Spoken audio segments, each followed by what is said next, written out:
The AI assistant for assembly automation engineers is a sparring partner for you engineers for selecting equipment for automatic assembly lines.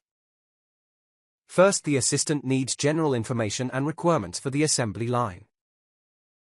It will automatically check whether all information was correctly provided.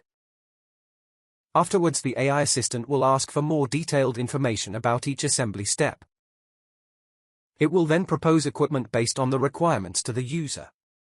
The assistant will also repeat the requirements and give a short explanation why this specific equipment was selected. Afterwards, you can choose to get a proposal of equipment for the next assembly step or to get a summary of the proposed equipment. Every new proposal for an assembly step is saved during the conversation with the AI assistant.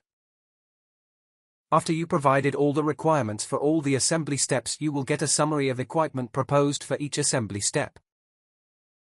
If you are interested to learn more about the AI assistant for assembly automation engineers, feel free to reach out to us at digital@innovation-center.com.